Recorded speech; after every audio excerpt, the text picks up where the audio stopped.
Hello everyone, welcome to my YouTube channel. आज का chapter है हमारा chapter 3, company account, shares and debentures. हम इसमें कंपनी के बारे में पढ़ेंगे। प्राइवेट कंपनी कौन सी होती है, 1% कंपनी क्या होती है, कंपनी क्या होती है, शेयर्स क्या होते हैं, डिवेंचर्स क्या होते हैं, रिडेम्पशंस क्या होते हैं। ऐसे करके हम इसको डिटेल में पढ़ेंगे। सबसे पहले हम देखते हैं कि कंपनी क्या होता है। कंपनी का मतलब क्या है यहाँ पे, कि कंपनी एक आइडेंटिटी है, होती है, जो लॉ के थ्रू इनकॉर्पोरेट होती है बिजनेस के लिए। ये एक आर्टिफिशियल पर्सन होती है जो अपने मेंबर से अलग और सेपरेट होती है, जिन्हें शेयर होल्डर्स कहते हैं। और क्या बोलते हैं, कंपनी एक अलग आइडेंटिटी होती है जो अपने मेंबर से अलग होती है। मतलब कि जो बिजनेस और बिजनेसमैन, ये दोनों के दोनों आइडेंटिटी इनकी अलग अलग होती है, सब सेम नहीं होता है। जैसे कंपनी है, कंपनी का अपना नाम होता है, उसका एक पर्सन। हमने एक अकाउंट वाला पढ़ा था, जो रियल, नॉमिनल और पर्सनल अकाउंट में पढ़ा था ना, आर्टिफिशियल में उसके अंदर हमने देखा था कि जैसे कोई कंपनी का नाम है, वैसे करके कंपनी एक अलग आइडेंटिटी होती है। फिर ये एक तरीके का, इसको हम क्या बोलते हैं, आर्टिफिशियल पर्सन की तरह इसको ट्रीट करते हैं। अ कंपनी में भी, नेक्स्ट लाइन क्या, कंपनी में भी 1% कंपनी और प्राइवेट कंपनी। कंपनी मतलब 3 तरह की होती हैं, 1% कंपनी भी होती है, प्राइवेट कंपनी भी होती है, और तीसरी पब्लिक कंपनी भी होती है। 1% कंपनी का मतलब क्या होता है कि 1% कंपनी एक ऐसी कंपनी होती है जिसमें सिर्फ एक ही पर्सन मेंबर होता है, उसमें कोई और उसमें इंक्लूड नहीं होता है। प्राइवेट कंपनी में क्या होता है कि प्राइवेट कंपनी एक ऐसी कंपनी है जो होती है जिसमें कुछ स्पेसिफिक रिक्वायरमेंट्स होती हैं। जैसे कि हम इसमें पढ़ते हैं कि क्या रिक्वायरमेंट्स हो सकती हैं प्राइवेट कंपनी में। Restrict the right to transfer it shares if any. Private company में शेयर्स ट्रांसफ़र करने के राइट रिस्ट्रिक्ट होते हैं। मतलब उसको स्ट्रिक्टली कुछ, मतलब उसके रूल और रेगुलेशन फॉलो किए जाते हैं प्राइवेट कंपनी के अंदर। इसकी लिमिट देखते हैं, इसकी लिमिट कितनी है, इसके मेंबर्स की लिमिट कितनी है। प्राइवेट कंपनी में मेंबर्स की लिमिट, मेंबर्स के नंबर ऑफ इट्स मेंबर कितने से, 2 से ज़्यादा नहीं होने चाहिए, 200 से ज़्यादा, 200 से ज़्यादा नहीं होने चाहिए। लेकिन प्रेजेंट और पास्ट एम्प्लॉयज़ की इसमें नहीं काउंट किया जाते हैं। मतलब क्या है, इसमें पास्ट और जो पास्ट एम्प्लॉयज़ हो गए, जो काम वर्कर जो काम करते हैं, इसमें काउंट नहीं किए जाते हैं। जो भी होते हैं कि जो लिमिट एक नए अकॉर्डिंग चलता रहता है उसमें। फिर उसके बाद कि प्राइवेट कंपनी में पब्लिक को सिक्योरिटी सब्सक्राइब करने के लिए इनविटेशन नहीं दिया जाता है। किसी प्राइवेट कंपनी के अंदर ऐसे नहीं किसी को भी बुला के उसमें इसको उसके शेयर होल्डर बना दो, या फिर किसी उसको एकदम से सब्सक्राइब करने के लिए, सिक्योरिटी सब्सक्राइब करने के लिए इनविटेशन नहीं दे सकते हैं उनको। मिनिमम प्राइवेट कंपनी बनाने के लिए कम से कम 2 मेंबर की ज़रूरत होती है। इसमें कितने, 2 मेंबर हमें चाहिए ही चाहिए होते हैं। इसमें प्राइवेट कंपनी का नाम प्राइवेट लिमिटेड से ख़त्म होता है। मतलब आपने देखा होगा किसी की XYZ लिमिटेड कंपनी करके नाम होगा ना, आपने ये सुना होगा।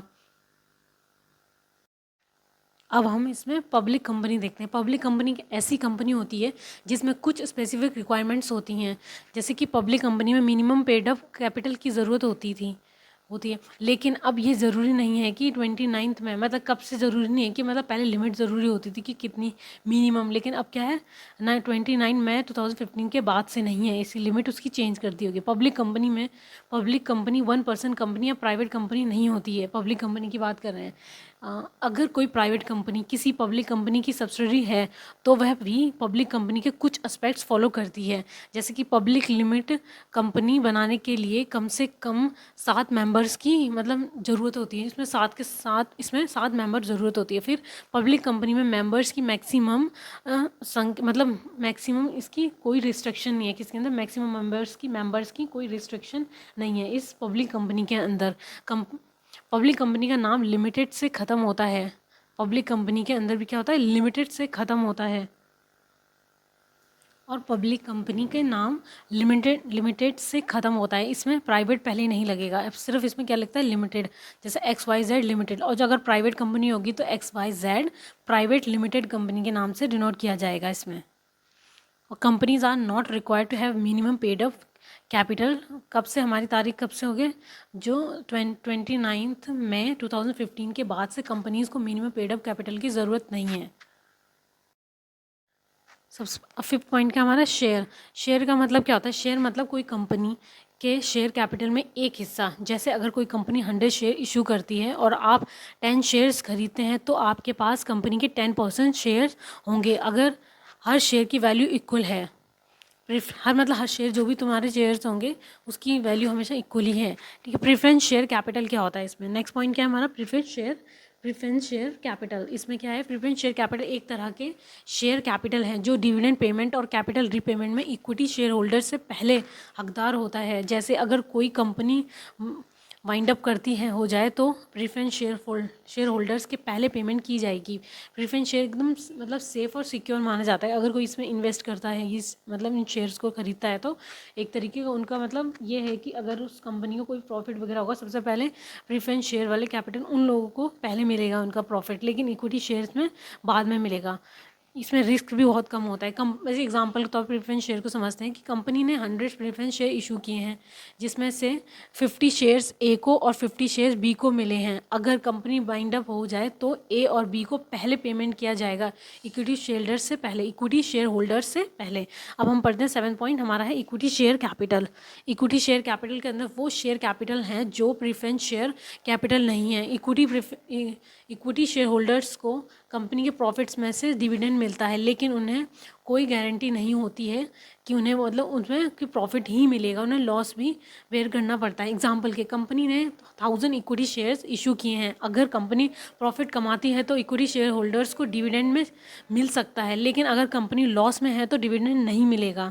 अब हमारा नेक्स्ट पॉइंट है कि अलॉटमेंट ऑफ शेयर्स। इसलिए मतलब हमारे इक्विटी शेयर्स क्या होते हैं, एक रिस्की टाइप में होते हैं। अलॉटमेंट ऑफ शेयर्स क्या होता है, अलॉटमेंट ऑफ शेयर्स मतलब सक्सेसफुल एप्लीकेंट्स को कंपनी द्वारा शेयर्स एलोकेट कराना। जैसे अगर आपने शेयर्स के लिए अप्लाई किया है और आपका एप्लीकेशन सक्सेसफुल हुआ तो कंपनी आपको शेयर्स अलॉट करेगी। जैसे एग्जांपल में समझते हैं कि आपके कंपनी के 100 शेयर्स के लिए अप्लाई किया और आपका एप्लीकेशन सक्सेसफुल हुआ तो कंपनी आपको 100 शेयर्स अलॉट करेगी। अगर एग्जाम्पल तौर पे आप समझ गए होंगे। नेक्स्ट पॉइंट हमारा अलॉटमेंट मनी। अलॉटमेंट मनी का मतलब है अलॉटमेंट पर पेबल अमाउंट। जैसे अगर आपको 100 शेयर्स अलॉट हुए हैं और हर शेयर का अलॉटमेंट मनी 10 रुपये है तो आपको 1000 रुपये का पेमेंट करना होगा। अब हम देखते हैं 10 पॉइंट में क्या है, ऑथोराइज्ड और नॉमिनल कैपिटल। इसमें क्या होता है, ऑथराइज कैपिटल या नॉमिनल कैपिटल मतलब कंपनी का मेमोरेंडम द्वारा ऑथराइज मैक्सिमम शेयर कैपिटल। ये कंपनी का मैक्सिमम कैपिटल है जो कैपिटल इशू कर सकती है। एग्जांपल, कंपनी के ऑथराइज कैपिटल 1 करोड़ रुपए हैं, जिसमें से कंपनी 50 लाख रुपए के शेयर्स इशू करती है। नेक्स्ट पॉइंट हमारा इशूड कैपिटल। इशूड कैपिटल का मतलब क्या है, यहाँ पे इशूड कैपिटल मतलब कंपनी द्वारा सब्सक्रिप्शन के लिए इशू किया गया कैपिटल। यह वो कैपिटल है जो कंपनी ने इन्वेस्टर्स को ऑफर किया है। एग्जाम्पल तौर पे कंपनी ने 50 लाख रुपए के शेयर्स इशू किए हैं, जिसमें से 40 लाख रुपए के शेयर सब्सक्राइब्ड हुए हैं। नेक्स्ट पॉइंट हमारा 12th point subscribed capital. Subscribed capital मतलब क्या आता है, कंपनी के मेंबर्स द्वारा सब्सक्राइब किया गया कैपिटल। यह वो कैपिटल है जो इन्वेस्टर्स ने खरीद लिया है। एग्जाम्पल तौर पे कंपनी के 40 लाख रुपए के शेयर सब्सक्राइब हुए हैं, मतलब इन्वेस्टर्स ने 40 लाख रुपए के शेयर्स खरीद लिए हैं। 13 पॉइंट पेडअप शेयर कैपिटल और share capital paid up share capital मतलब कंपनी को शेयर्स के लिए रिसीव्ड अमाउंट जो पेडअप है, ये वो कैपिटल है जो कंपनी को इन्वेस्टर से मिल चुका है। एग्जाम्पल, कंपनी के 40 लाख रुपए के शेयर सब्सक्राइब हुए हैं और इन्वेस्टर ने 30 लाख रुपए का पेमेंट कर दिया है, तो पेडअप शेयर कैपिटल 30 लाख रुपए होंगे। नेक्स्ट पॉइंट है हमारा 14 पॉइंट हमारा है subscribed and fully paid up. Subscribed and fully paid up मतलब कंपनी ने शेयर्स के पूरा नॉमिनल वैल्यू रिसीव कर लिया है। जैसे अगर कंपनी ने 100 शेयर इशू किए हैं और इन्वेस्टर्स ने पूरा पेमेंट कर दिया है।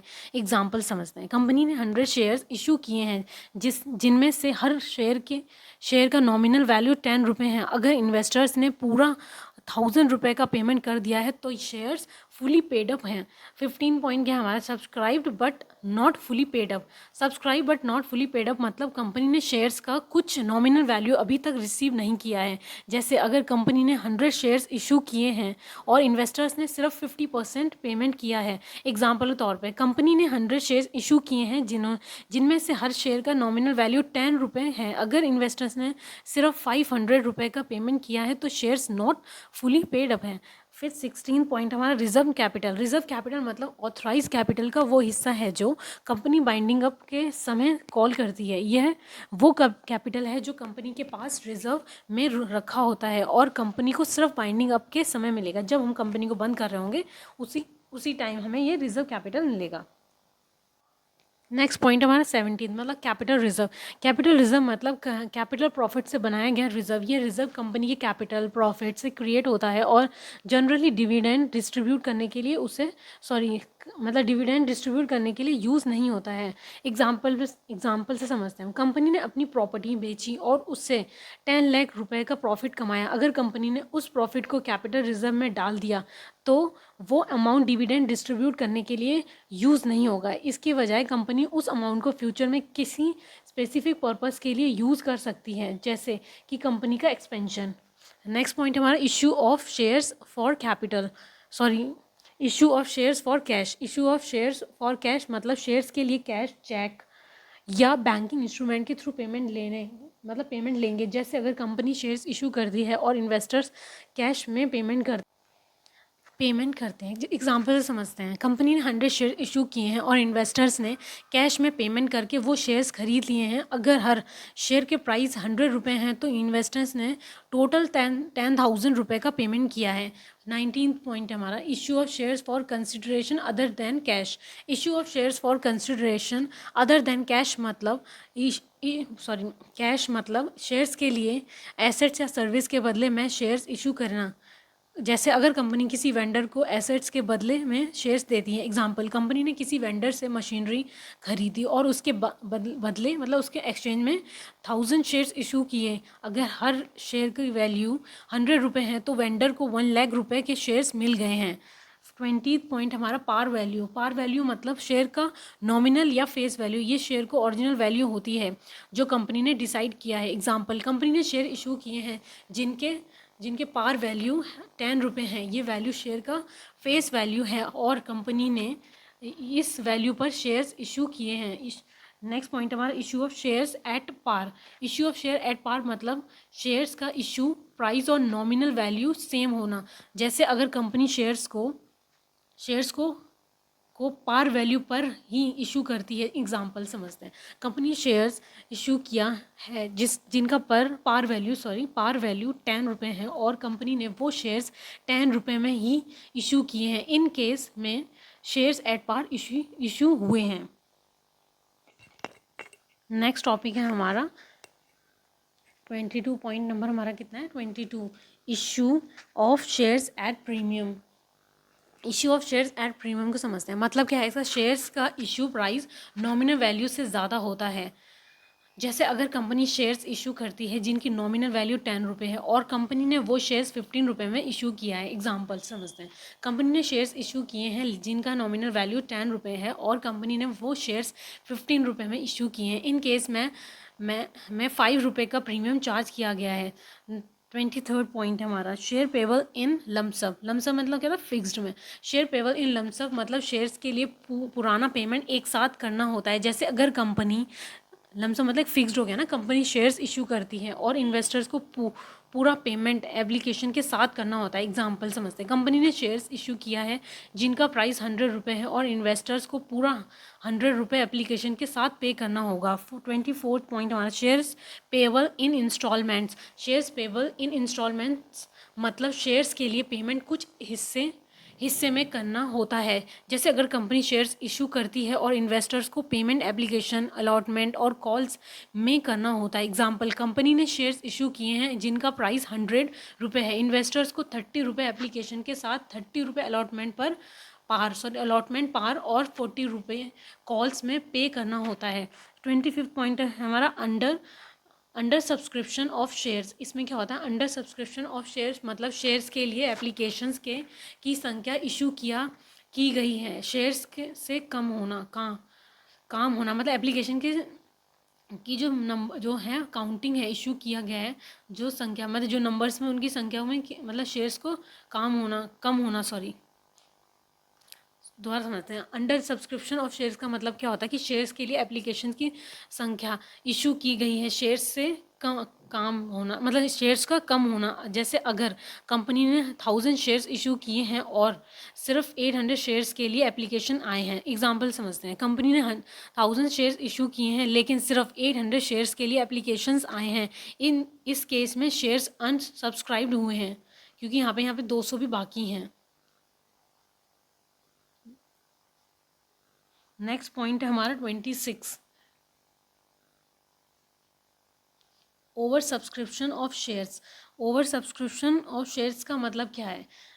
शेयर्स के लिए एप्लीकेशंस की संख्या, इशू किए गए शेयर से ज़्यादा होना। पहले कम थी, अब यहाँ पे क्या होगी? ज़्यादा होना। जैसे अगर कंपनी ने 1000 शेयर्स इशू किए हैं और 1200 शेयर्स के लिए एप्लीकेशंस आए हैं, एग्जाम्पल समझते हैं। कंपनी ने 1000 शेयर्स इशू किए हैं लेकिन 1200 शेयर्स के लिए एप्लीकेशंस आए हैं, इस केस में शेयर्स ओवर सब्सक्राइब हुए हैं।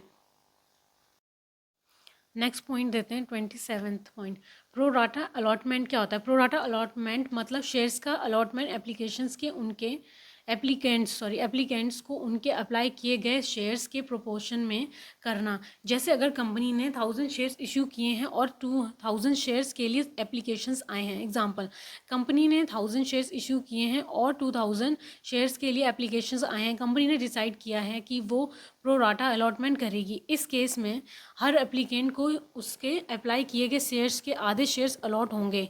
28 पॉइंट हमारा call in arrears. Call in arrears मतलब क्या होता है? कंपनी ने शेयर्स के लिए कॉल्स किए हैं लेकिन इन्वेस्टर ने अभी तक पेमेंट नहीं किया है। जैसे अगर कंपनी ने शेयर्स के लिए सेकंड कॉल किया है लेकिन इन्वेस्टर्स ने अभी तक पेमेंट नहीं किया है, एग्जांपल कंपनी ने शेयर्स के लिए सेकंड कॉल किया है जिसका अमाउंट 20 रुपये है, अगर इन्वेस्टर्स ने अभी तक पेमेंट नहीं किया है तो वो अमाउंट कॉल्स इन एरियर्स में शो होगा। कॉल इन एडवांस में क्या होगा? 29 पॉइंट हमारा calls in advance. Calls in advance मतलब कंपनी ने शेयर्स के लिए कॉल्स नहीं किया है लेकिन इन्वेस्टर्स ने पहले से ही पेमेंट कर दिया है। जैसे अगर कंपनी ने शेयर्स के लिए कॉल्स नहीं किया है लेकिन इन्वेस्टर्स ने पहले से ही पेमेंट कर दी है, एग्जाम्पल सर समझते हैं। कंपनी ने शेयर्स के लिए सेकंड कॉल नहीं किया है लेकिन इन्वेस्टर्स ने पहले से ही 20 रुपये का पेमेंट कर दिया है, इस केस में वो अमाउंट कॉल्स इन एडवांस में शो होगा।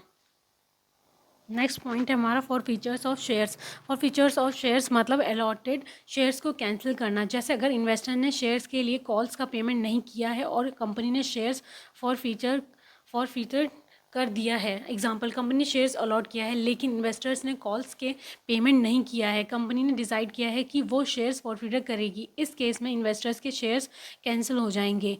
वो लोग क्या करते हैं? अगर कोई किसी उसकी पेमेंट नहीं करते हैं तो जो इन्वेस्टर वगैरह जो भी हो गए वो अपने इन्वेस्टर्स के शेयर्स कैंसिल हो जाएंगे, जिसके वो शेयर्स होंगे वो लोग अपने शेयर्स को वापस ले लेंगे और उनके वो कैंसिल कर देंगे अगर पेमेंट नहीं करते हैं। 31st पॉइंट है हमारा री इशू ऑफ शेयर्स। री इशू ऑफ शेयर्स मतलब फॉरफीटेड शेयर को फिर से बेचना, जो उन्होंने लिए होंगे वापस दोबारा बेचने के लिए। अब हम जॉइंट स्टॉक कंपनी को समझते हैं। जॉइंट स्टॉक कंपनी क्या होता है?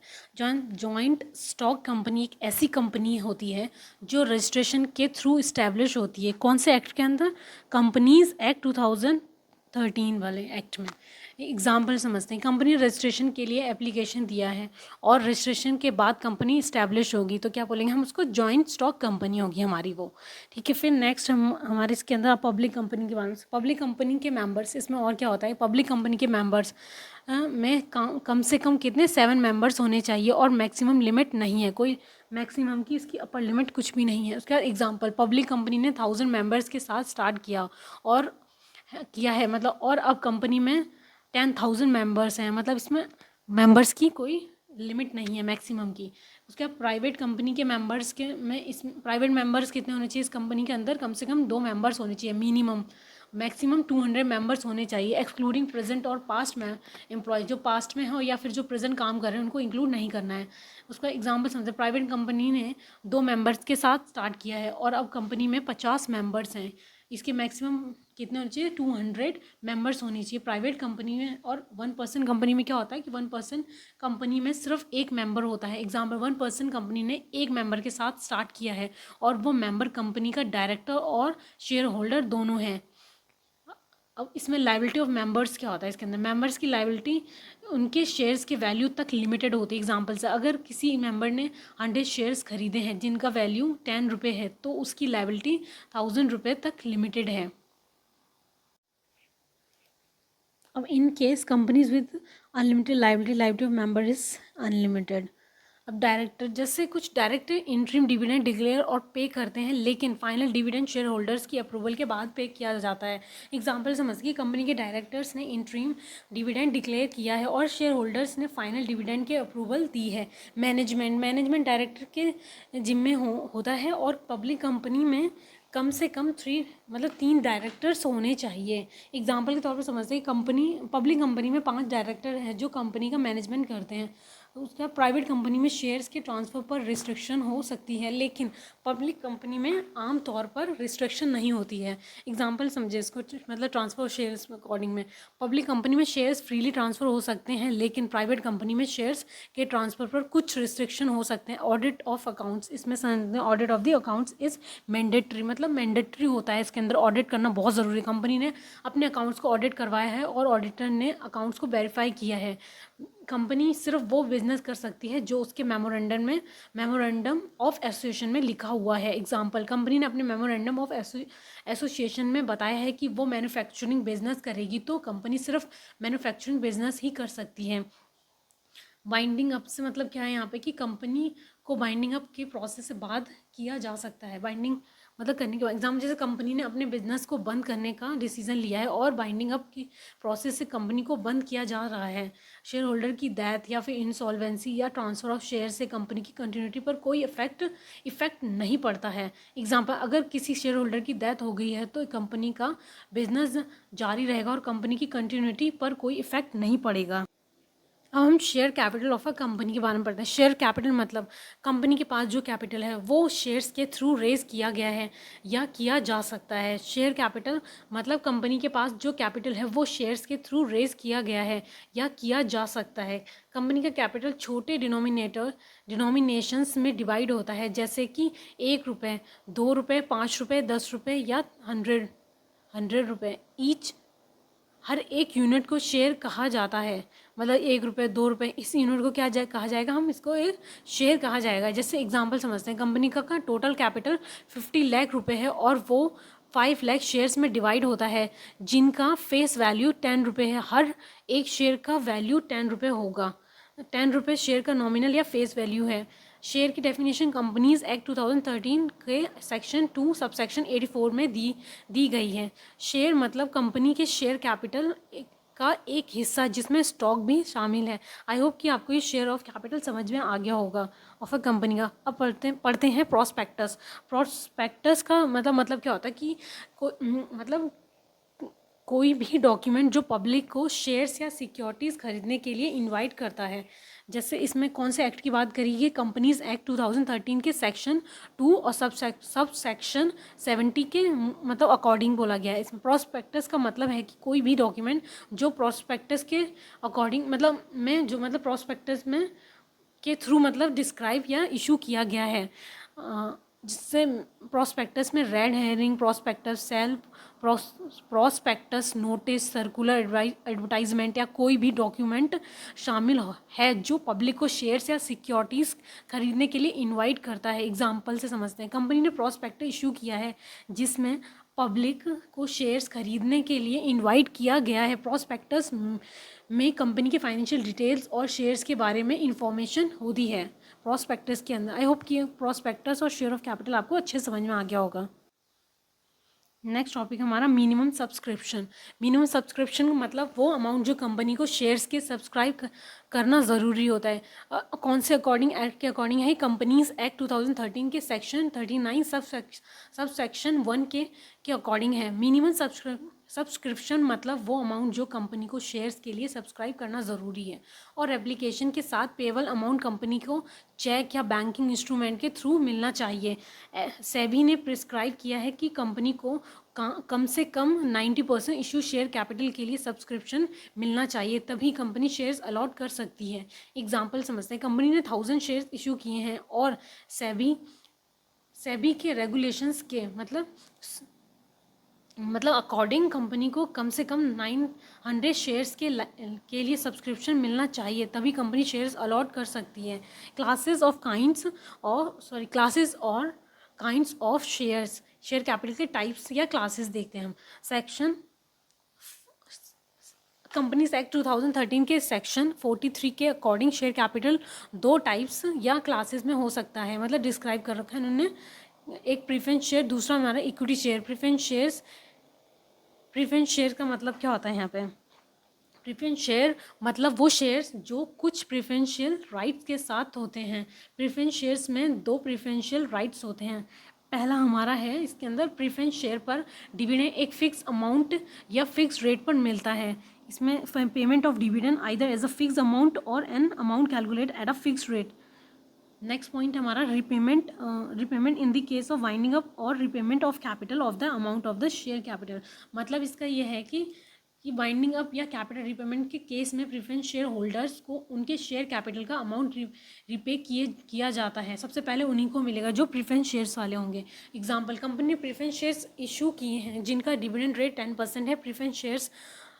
प्रेफरेंस शेयर होल्डर्स को हर साल 10% डिविडेंड मिलता है और वाइंडिंग अप के केस में उन्हें उनके शेयर कैपिटल का अमाउंट रिपे किया जाता है। सबसे पहले उन्हें ही मिलेगा जो शेयर होल्डर प्रेफरेंस शेयर के अकॉर्डिंग होंगे। अब हम इक्विटी शेयर्स को देखते हैं। Section 43 explanation. First, equity shares मतलब वो शेयर्स जो प्रेफरेंस शेयर्स नहीं हैं। इक्विटी शेयर मतलब वो शेयर्स जो प्रेफरेंस शेयर नहीं हैं। इक्विटी शेयर्स सबसे ज़्यादा इशू किए जाने वाले शेयर्स हैं। इसमें रिस्क और रिवॉर्ड्स दोनों होते हैं। इक्विटी शेयर्स में मैक्सिमम रिस्क और रिवॉर्ड्स होते हैं। इक्विटी शेयर्स में बिजनेस के मैक्सिमम रिस्क और रिवॉर्ड्स होते हैं। अगर बिजनेस में लॉस होते हैं तो इक्विटी शेयर्स को अपने शेयर्स की वैल्यू में लॉस हो सकता है, लेकिन अगर बिजनेस में प्रॉफिट्स होते हैं तो इक्विटी शेयर होल्डर्स को हायर डिविडेंड और मार्केट वैल्यू में एप्रिसिएशन मिलता है। एग्जाम्पल समझते हैं कि कंपनी ने इक्विटी शेयर्स इशू किए हैं और बिजनेस में प्रॉफिट होते हैं। इक्विटी शेयर होल्डर को हायर डिविडेंड्स और मार्केट वैल्यू में एप्रिसिएशन मिलता है, लेकिन अगर बिजनेसमैन में लॉस होते हैं तो इक्विटी शेयर होल्डर्स को अपने शेयर्स की वैल्यू में लॉस हो सकता है।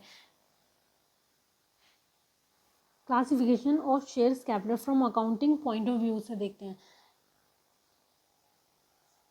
शेड्यूल कंपनीज एक्ट 2013 के शेड्यूल 3 के अकॉर्डिंग कंपनी को हर क्लास के शेयर कैपिटल के लिए कुछ डिटेल्स दिखाने होते हैं।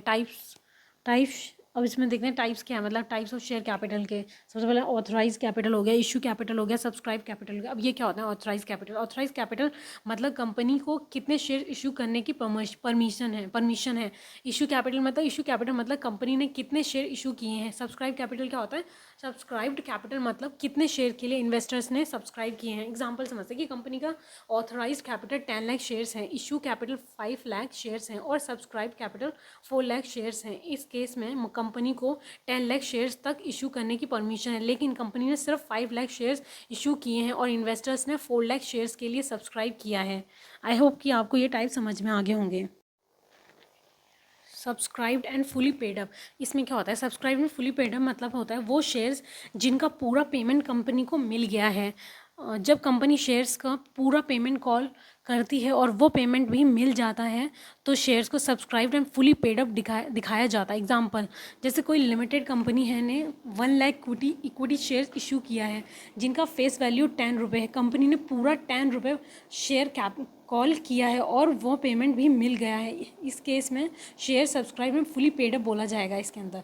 फिर शेयर कैपिटल को सब्सक्राइब कैपिटल का मतलब कैपिटल शो करेंगे अपने अकाउंट में। एग्जाम्पल में समझते हैं एक बार और, ठीक है।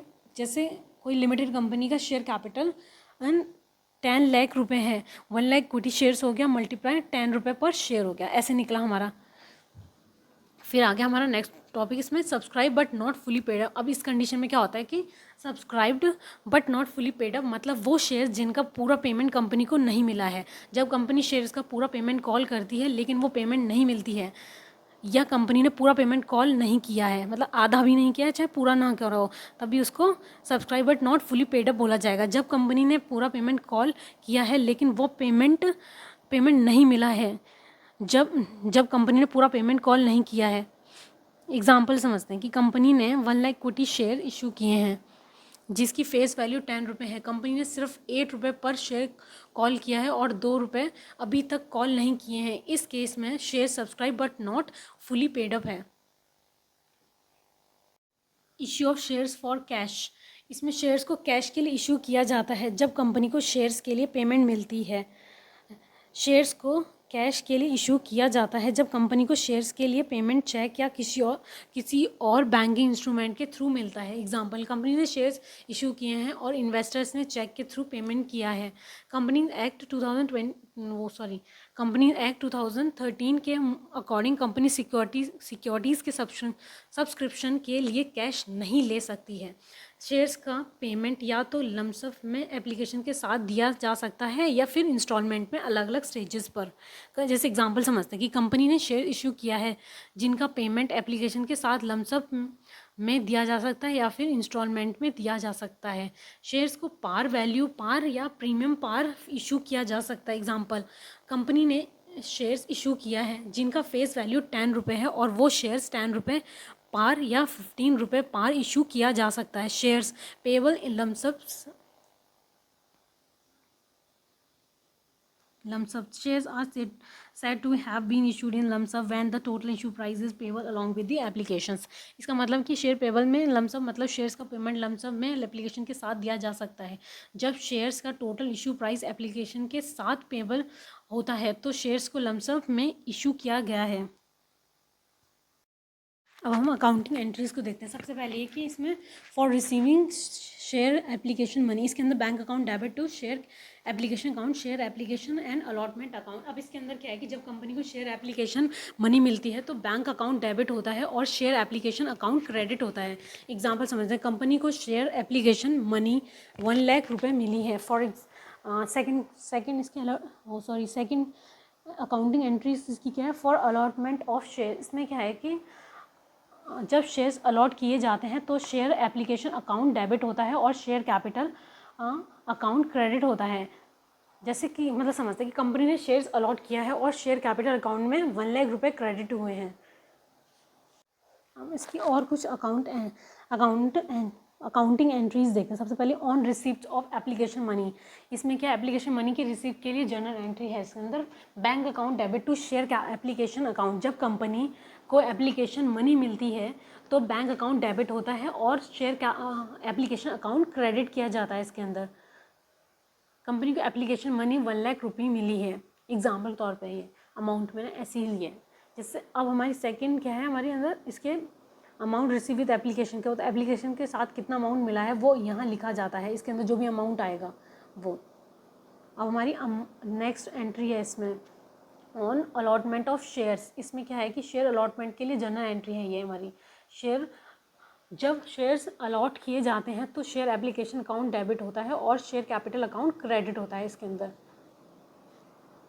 एग्जाम्पल, कंपनी ने शेयर्स अलॉट किए हैं और शेयर कैपिटल अकाउंट में 1 लाख रुपये क्रेडिट हुए हैं। एप्लीकेशन अलॉट किए गए शेयर्स पर कितने एप्लीकेशन मनी मिला है वो यहाँ लिखा जाता है।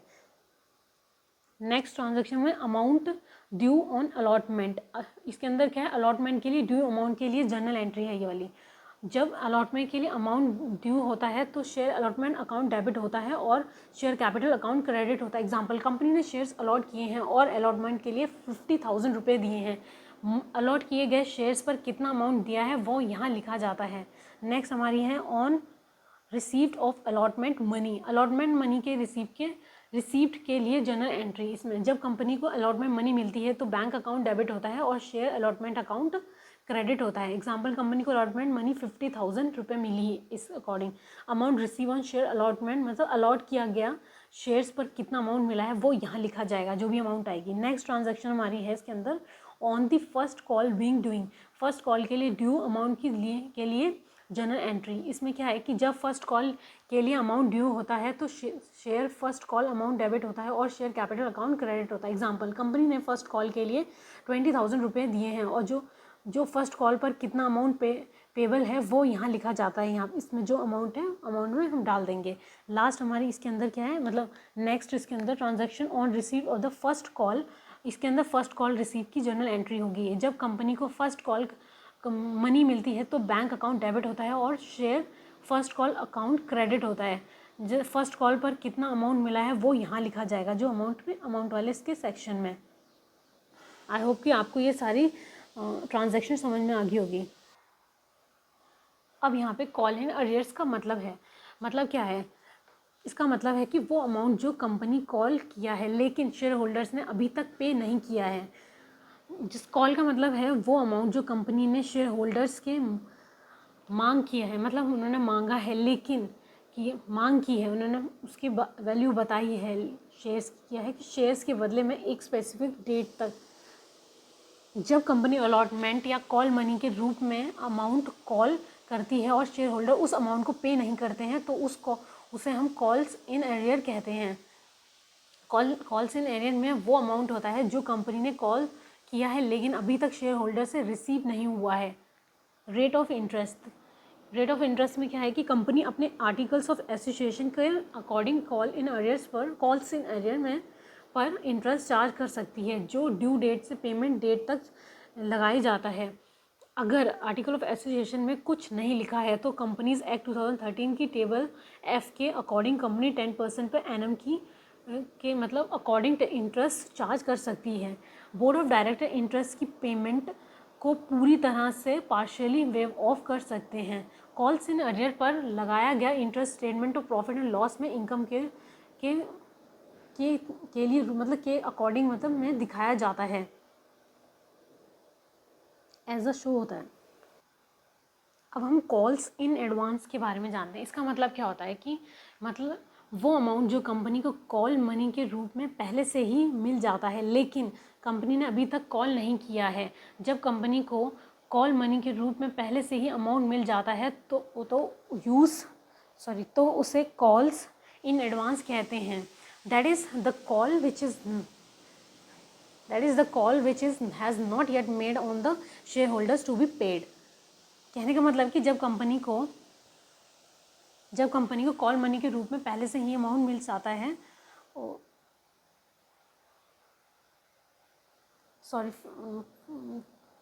शेयर होल्डर टू पेड मतलब ये अमाउंट उन कॉल्स के लिए होता है जो कंपनी ने अभी तक शेयर होल्डर से मांग नहीं किया है। जब शेयर होल्डर अमाउंट को इंस्टॉलमेंट में देंगे तो कंपनी को कॉल्स इन एडवांस मिल सकता है।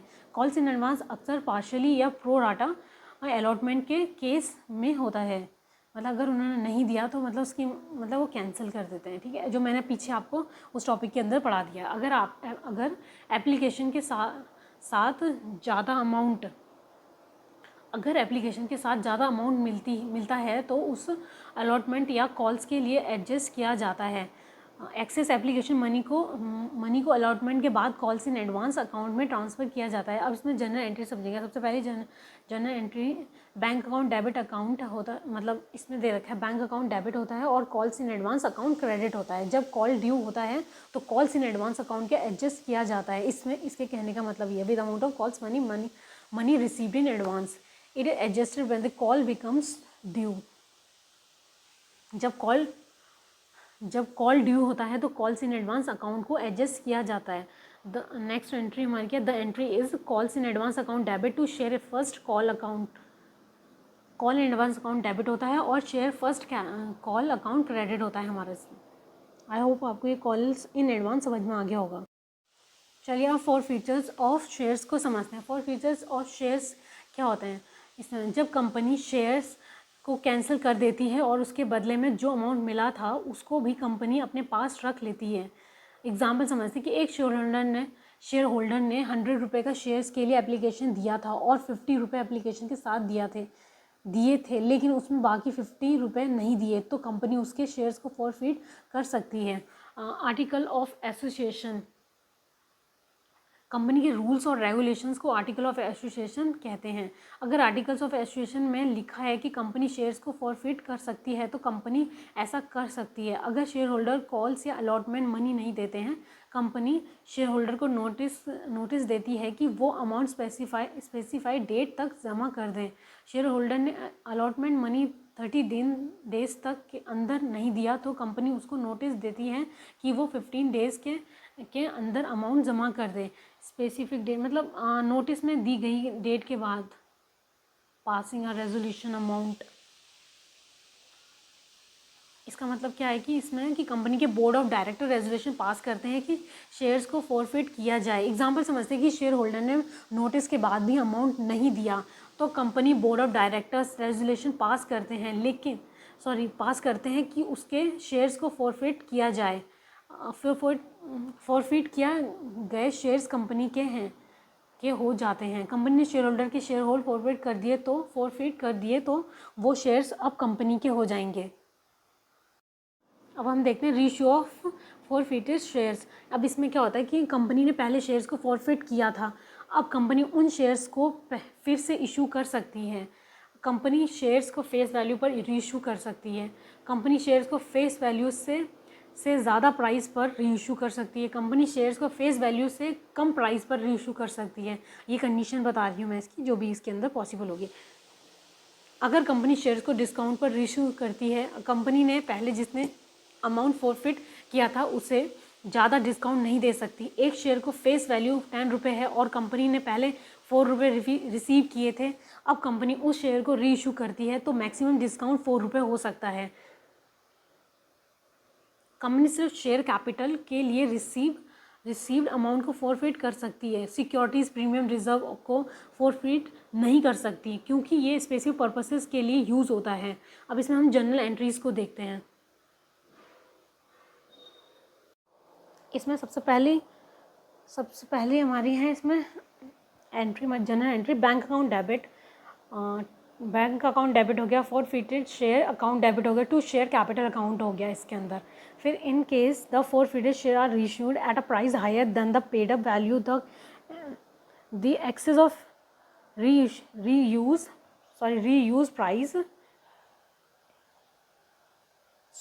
excess of reissue price over paid up value is credited to the securities premium reserve account. For example, forfeited shares are issued at 8, paid up amount being 6. It means that the company has received 2 as premium because again they received of 8. 6 is towards share capital. The entry is bank account debit to share capital account to securities premium reserve account. यहाँ premium का मतलब क्या है कि अगर company shares को paid up value से ज़्यादा प्राइस इशू करती है। सिक्योरिटीज़ प्रीमियम रिजर्व का मतलब excess amount securities premium reserve account में क्रेडिट होता है। एग्जांपल फॉरफिटेड शेयर्स के पेड अप वैल्यू इसमें एग्जांपल दे रखा है, जैसे कि फॉरफिटेड शेयर के पेड अप वैल्यू 6 रुपये हैं, जैसे यहाँ पे इशूड वाली 8 वैल्यू थी, 6 रुपये है और उसकी 8 रुपये में रीइशू करती है तो 2 रुपये सिक्योरिटीज़ प्रीमियम रिजर्व अकाउंट में क्रेडिट होंगे। आई होप आपको ये एंट्रीज़ और ये टॉपिक समझ में आ गया होगा। अब हम इसमें नेक्स्ट टॉपिक पे चलते हैं, meaning of debenture. Meaning of debenture, इसमें क्या है, डिवेंचर एक तरह का इंस्ट्रूमेंट है जो कंपनी के डेप्ट को रिप्रेजेंट करता है। डिवेंचर में डिवेंचर स्टॉक और बॉन्ड्स भी शामिल हैं। ये इंस्ट्रूमेंट कंपनी के डेप्ट को प्रूव करता है। जैसे कंपनी डिवेंचर डॉक्यूमेंट देती है जो डेबिट को प्रूव करता है। ये डॉक्यूमेंट डेप्ट का प्रूव है। अक्सर ये डॉक्यूमेंट कंपनी के एसेट्स पर चार्ज के साथ सिक्योर होता है। यह एक रिटर्न एक्नॉलेजमेंट है जो कंपनी देती है। कंपनी डिवेंचर्स इशू करती है जो डेप्ट को रिप्रेजेंट करता है। डिवेंचर मतलब एक तरीके का डेप्ट भी बोल सकते हैं शॉर्टकट में, ये लोन्स हो गए हमारे। डिवेंचर एक एग्रीमेंट है जिसमें कंपनी प्रिंसिपल अमाउंट और इंटरेस्ट का पेमेंट करने का प्रॉमिस करती है। कंपनी स्पेसिफिक डेट पर प्रिंसिपल अमाउंट का पेमेंट करती है। कंपनी इंटरेस्ट का पेमेंट करती है स्पेसिफिक रेट पर, रेट भी इसके अंदर। डिवेंचर्स, जिन लोगों को डिवेंचर इशू होता है उन्हें डिवेंचर होल्डर्स कहते हैं।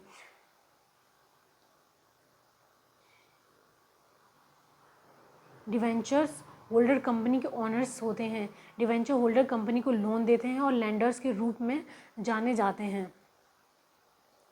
Debentures it is an agreement repayment of principal amount and specific date और payment of interest at the specific rate % until the principal sum is repaid. अब हम देखते हैं types of debentures. Debentures can be classified on the basis of security, redemption, records और 4 point है convertibility. अब हम देखते हैं from the security point of view से देखेंगे। सबसे पहले हम इसमें security point of view, debenture को सिक्योरिटी के बेसिस पर क्लासिफाई किया जाता है। इसमें ये डिवेंचर्स कंपनी के एसेट्स पर फिक्स्ड या फ्लोटिंग चार्ज के साथ सिक्योरिटी होता है। एक कंपनी ने डिवेंचर इशू किया है जो कंपनी के फैक्ट्री बिल्डिंग पर चार्ज के साथ सिक्योर्ड होता है। मॉर्टगेज का मतलब हो गया एंड और सिक्योर डिवेंचर्स की बात कर रहे हैं। अनसिक्योर डिवेंचर्स क्या हो गया हमारे इसके अंदर, ये डिवेंचर्स कंपनी के एसेट्स पर किसी चार्ज के साथ सिक्योर नहीं होते। एग्जांपल, एक कंपनी ने डिवेंचर्स इशू किए हैं जो किसी भी एसेट पर चार्ज के साथ सिक्योर नहीं है। नेक्स्ट पॉइंट है हमारा from the redemption point of view. Redemption point of view के डिवेंचर को रिडेम्पशन के बेसिस पर क्लासीफाई किया जाता है। एक रिडीमेबल और दूसरा इररिडीमेबल डिवेंचर्स भी बोला जाता है। रिडीमेबल डिवेंचर्स मतलब क्या, ये डिवेंचर्स कंपनी के द्वारा स्पेसिफाइड पीरियड के बाद या इंस्टॉलमेंट्स में रिपेड होते हैं। एक कंपनी ने 5 साल के लिए डिवेंचर्स इशू किए हैं जो 5 साल के बाद रिपेड होंगे। इररिडीमेबल डिवेंचर्स का मतलब क्या होता है, ये डिवेंचर कंपनी के लाइफ टाइम में रिपेड नहीं होते, सिर्फ कंपनी के बाइंडिंग अप के समय रिपेड होते हैं। एग्जाम्पल से समझते हैं कि एक कंपनी ने इररिडीमेबल डिवेंचर इशू किए हैं जो कंपनी के बाइंडिंग अप के समय रिपेड होंगे। नेक्स्ट पॉइंट हमारा from the records point of view से। Records of point of view का मतलब क्या है, डिवेंचर्स को रिकॉर्ड के बेसिस पर क्लासीफाई किया जा सकता है। रजिस्टर्ड डिवेंचर्स क्या होते हैं, ये डिवेंचर्स कंपनी के रजिस्टर में रिकॉर्ड होते हैं और डिवेंचर होल्डर्स के डिटेल्स कंपनी के पास होते हैं। एक कंपनी रजिस्टर्ड डिवेंचर इशू किए हैं जिसमें डिवेंचर होल्डर्स के डिटेल्स कंपनी के रजिस्टर में हैं। इसमें बियरर डिवेंचर्स हो गए इसके अंदर। ये डिवेंचर्स सिर्फ डिलीवरी के द्वारा ट्रांसफरेबल होते हैं और कंपनी के पास डिवेंचर होल्डर के डिटेल्स नहीं होते। एक कंपनी ने बियरर डिवेंचर इशू किए हैं जो सिर्फ डिलीवरी के द्वारा ट्रांसफरेबल हैं। नेक्स्ट पॉइंट है from the convertibility point of view से। डिवेंचर्स को कन्वर्टिबिलिटी के बेसिस पर क्लासीफाई किया जा सकता है। ये डिवेंचर होल्डर्स को ऑप्शन देते हैं कि वो अपने डिवेंचर्स को शेयर्स में कन्वर्ट करवा सकते हैं।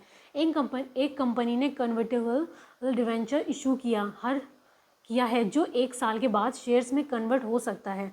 नॉन कन्वर्टेबल डिवेंचर्स कौन से होते हैं, ये डिवेंचर होल्डर को ऑप्शन नहीं देते कि वो अपने डिवेंचर्स को शेयर्स में कन्वर्ट करवा सकें। एक कंपनी ने नॉन कन्वर्टेबल डिवेंचर इशू किए हैं जो शेयर्स में कन्वर्ट नहीं हो सकते। अब इसमें नेक्स्ट टॉपिक समझते हैं, issue of debentures as a collateral security के थ्रू। लोन के लिए एसेट्स को मोर्टेज करके सिक्योर किया जाता है जिसे प्राइम सिक्योरिटी कहते हैं। एक कंपनी ने लोन लिया है और अपने फैक्ट्री बिल्डिंग को मोर्टगेज के करके सिक्योर किया अपनी एक सिक्योरिटी को रखा है। एक तरीके से उन्होंने कोई उसको गिरवी रखा है। कोलेटरल सिक्योरिटी मतलब प्राइम सिक्योरिटी के अलावा एडिशनल सिक्योरिटी के रूप में कोलेटरल सिक्योरिटी दी जाती है। एक कंपनी ने लोन के लिए प्राइम सिक्योरिटी के रूप में फैक्ट्री बिल्डिंग को मोर्टगेज किया है और कोलेटरल सिक्योरिटी के रूप में डिवेंचर्स इशू किए हैं। रियलाइजेशन ऑफ कोलेटरल सिक्योरिटीज़ क्या हो गया, इसमें कोलेटरल सिक्योरिटी को लेंडर तभी रियलाइज करता है जब प्रिंसिपल सिक्योरिटी से लोन और इंटरेस्ट का अमाउंट रिकवर हो पाता है।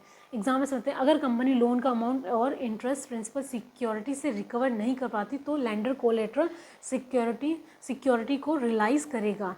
Debentures are issued as collateral security मतलब डिवेंचर्स जब बोरोअर होता है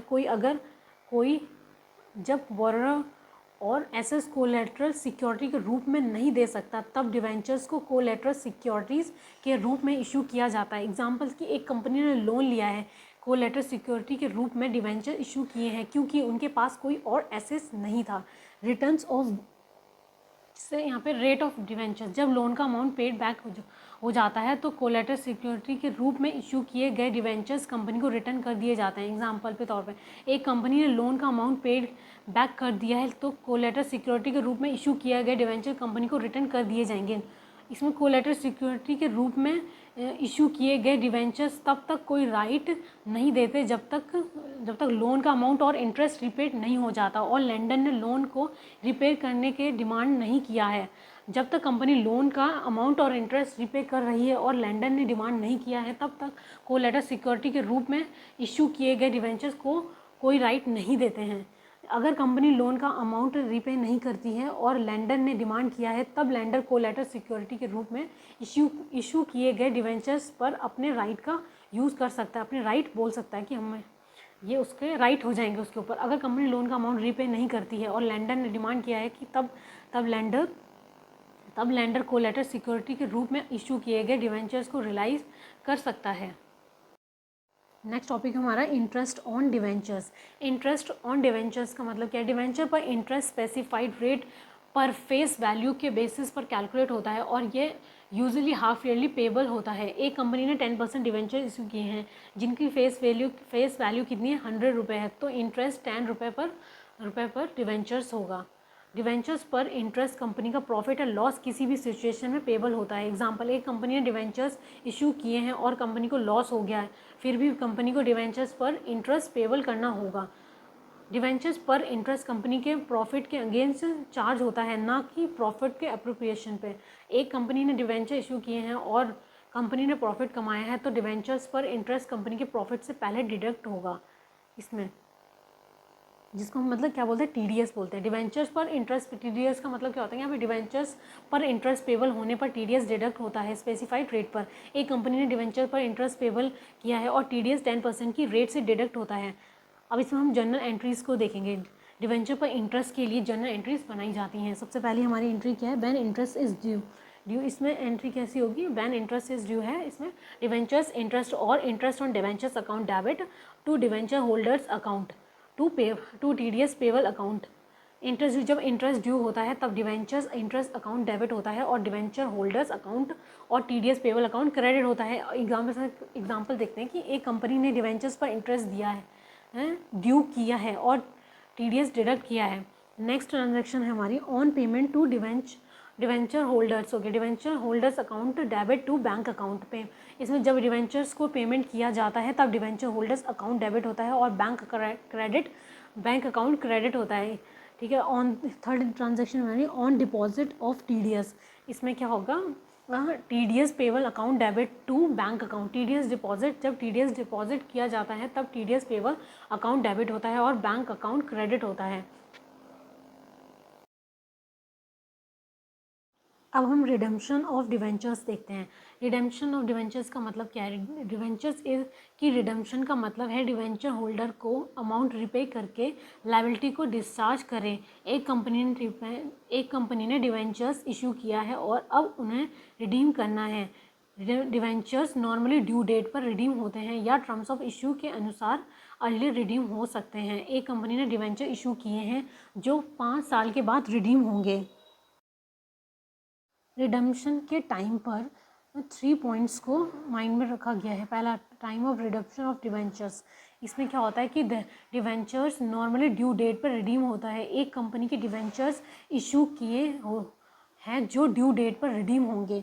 सेकंड क्या है, amount of redemption. Amount of redemption में क्या है, रिडम्पशन पर पेएबल अमाउंट वो होता है जो रिडम्पशन के टाइम पर पेएबल होता है। एग्जाम्पल समझते हैं कि एक कंपनी ने डिवेंचर इशू किए हैं जो पार वैल्यू पर रिडीम होंगे।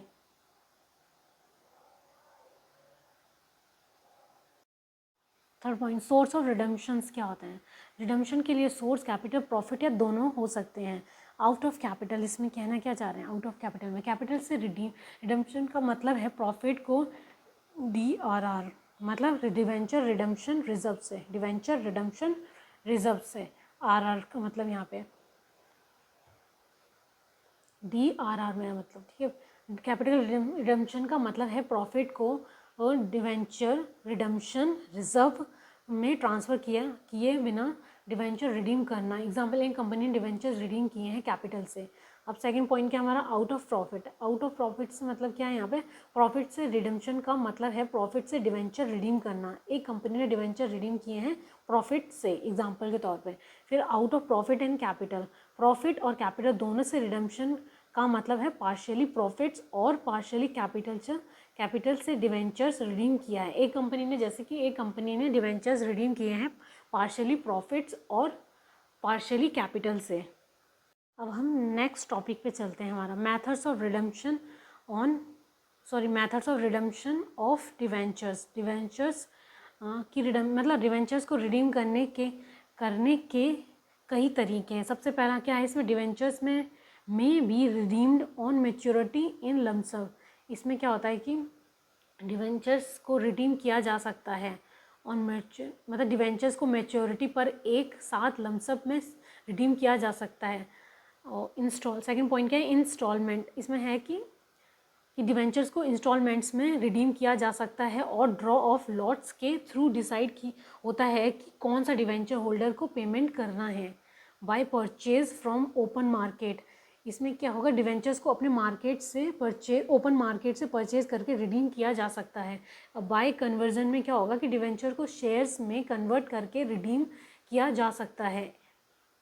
अब हम देखते हैं sources of redemption of debentures. Debentures को रिडीम करने के सोर्सेज होते हैं। पहला क्या हो गया, रेज फ्रेश कैपिटल। इसमें क्या होगा, फ्रेश कैपिटल का मतलब यहाँ पे क्या, डिवेंचर्स को रिडीम करने के लिए फ्रेश कैपिटल रेज किए जा सकते हैं। इसमें दूसरा पॉइंट क्या है, सेल ऑफ एसेट्स। इसमें क्या होगा, डिवेंचर्स को रिडीम करने के लिए एसेट्स बेच कर फंड जनरेट किए जा सकते हैं। यूटिलाइजेशन ऑफ प्रॉफिट्स में क्या होगा, प्रॉफिट डिवेंचर्स को रिडीम करने के लिए प्रॉफिट्स का यूटिलाइजेशन किया जा सकता है। सरप्लस फंड्स, इसमें सरप्लस फंड्स का मतलब क्या है, डिवेंचर्स को रिडीम करने के लिए सरप्लस फंड्स का यूज़ किया जा सकता है।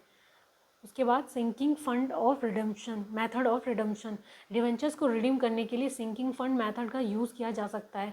सिंकिंग फंड मेथड में हर साल कंपनी के प्रॉफिट से एक फिक्स अमाउंट लिया जाता है। एग्जांपल, एक कंपनी डिवेंचर्स इशू किए हैं और हर साल अपने प्रॉफिट से 1 लाख रुपए सिंकिंग फंड में डाल रहे होते हैं। सिंकिंग फंड का अमाउंट बिजनेस के बाहर सिक्योरिटीज़ में इन्वेस्ट किया जा सकता है। डिवेंचर्स की लाइफ पूरी होने पर इन्वेस्टमेंट के बेचकर रिडम्पशन के लिए पैसे को यूज़ किया जाता है। जो भी उसमें पैसा होता है, जो भी इन्वेस्ट किया है, उस पैसे को रिडीम करने के बाद मतलब कहने का मतलब कि एग्जाम्पल समझते हैं कि जैसे एक कंपनी ने डिवेंचर्स की लाइफ पूरी होने पर इन्वेस्टमेंट्स बेचकर डिवेंचर्स रिडीम किए हैं। आई होप कि आपको सारे टॉपिक अच्छे समझ में आएंगे। अगर आपको कोई टॉपिक समझ में नहीं आया, आप मुझे कमेंट सेक्शन में पूछ सकते हैं। आज की वीडियो में बस इतना ही। Don't forget to like, share and subscribe. Thank you.